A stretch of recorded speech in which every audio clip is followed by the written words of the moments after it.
rumah. Udah 3 minggu nih kita tidak berjumpa, kita tidak ke sekolahan. Anak-anak Miss Johana juga bosen di rumah. Anak-anak bosen nggak di rumah? Udah 3 minggu kita nggak bisa jalan-jalan, kita nggak bisa ke mall, kita nggak bisa ke gereja, kita nggak bisa keluar dari rumah. Pasti bosen kan? Anak-anak, di sini Miss Johana mau berbagi pengalaman sedikit aja sama anak-anak. Anak-anak, gak hanya anak-anak saja yang bosen di rumah. Anak-anaknya Miss Johana pun di rumah bosen loh. Selalu bilang begini, nih bosen nih di rumah, nih kita harus ngapain setelah bikin PR. Nah, anak-anak di rumah gimana? Nah, di sini Miss Johana mau berbagi pengalaman sedikit saja. Anak-anak Miss Johana nih, daripada bosen di rumah main gadget aja gitu ya. Jadi Miss Johana mau ngajakin gini, yuk daripada kita main gadget, kita nyetrika baju. Kita belajar untuk melakukan pekerjaan rumah yang biasa mama kerjakan. Memang kita nggak akan bisa semahir mama nih ngerjainnya, tetapi kita belajar sedikit. Nah, hari ini anak Miss Johana mau diajarin menggunakan alat setrika dengan benar. Nah, anak-anak bisa nggak? Nah, daripada kita lama-lama, kita panggilkan dulu ya. Leticia, sini dong. Nah, anak-anak, ini putrinya Miss Johana, namanya Leticia. Nah, Leticia ini pun sama seperti kalian, sudah 3 minggu diem di rumah. Pasti sama dong, dia juga ribut bosan terus, betul gak sih? Betul. Nah, Miss Johana ngajakin anaknya Miss Johana ini untuk nyetrika baju. Nah, ada alat-alat yang harus kita siapkan untuk menyetrika baju. Yang pertama adalah mejanya, yang kedua adalah alatnya. Nah, sebelumnya kita ambil dulu ya alat-alatnya, tunggu sebentar. Yuk kita ambil mejanya. Nah, ini dia. Miss Johana bawa meja setrikanya. Anak-anak punya kan di rumah? Pasti punya. Yang kedua, ada yang kurang nih. Apa ya yang kurang ya? Kita kurang alatnya. Sebentar ya, diambil dulu. Yuk kita ambil. Nah, ini dia anak-anak. Miss Johana punya alat untuk menyetrika baju. Namanya setrikaan. Nah, lihat ya anak-anak ya. Kita buka dulu. Kita keluarkan dari dusnya dulu. Alat ini pasti pada punya dong di rumah.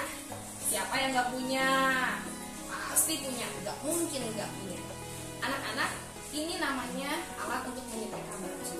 Nah, untuk menggunakan alat-alat ini, anak-anak harus memperhatikan aturan-aturannya. Kenapa sih kita harus memperhatikan aturannya? Agar kita tidak celaka. Nah, menggunakan alat yang kecil ini bisa mengakibatkan bahaya kalau kita tidak mengikuti aturannya. Yang pertama, pada dus alat setrika ini ada buku petunjuknya. Kalian bisa membacanya sebelum menggunakan alat ini. Kenapa sih kita harus baca? Supaya kita tahu apa sih kegunaannya, bagaimana cara pemakaiannya dengan baik. Di dalam dusnya ada petunjuk-petunjuknya. Nah, Leticia sebelum pakai, Leticia harus baca dulu bukunya ya. Nah, yang kedua, anak-anak harus memperhatikan kabelnya. Leticia perhatikan kabelnya. Sebelum digunakan, kabel ini harus tertutup semuanya. Ya Leticia ya, tidak boleh ada yang terkelupas. Kenapa? Kalau terkelupas bahaya untuk kita. Oke Leticia. Yang berikutnya, Leticia harus menancapkannya pada stop kontak. Tapi Leticia ini nggak boleh sendirian, harus dibantu oleh Miss Johana. Nah, anak-anak bisa meminta tolong kepada orang tua. Kenapa sih harus minta tolong untuk menancapkannya pada stop kontak? Karena stop kontak itu berbahaya karena dialiri oleh aliran listrik. Yuk kita tancapkan yuk. Nah, tancapkan. Nah, setelah ditancapkan, anak-anak harus memperhatikan setrikaan ini harus disimpan dulu di pinggir meja. Ketika dicolokin kan, dia kan panas tuh nantinya. Nah, anak-anak harus berhati-hati. Leticia juga harus berhati-hati ya. Kalau setrikaan ini panas terus mengenai tangan kita bisa melepuh, tangan kita bisa sakit. Nah, sampai sini anak-anak cukup dimengerti nggak? Leticia ngerti? Ngerti. Makasih ya Leticia ya. Sampai sini dulu.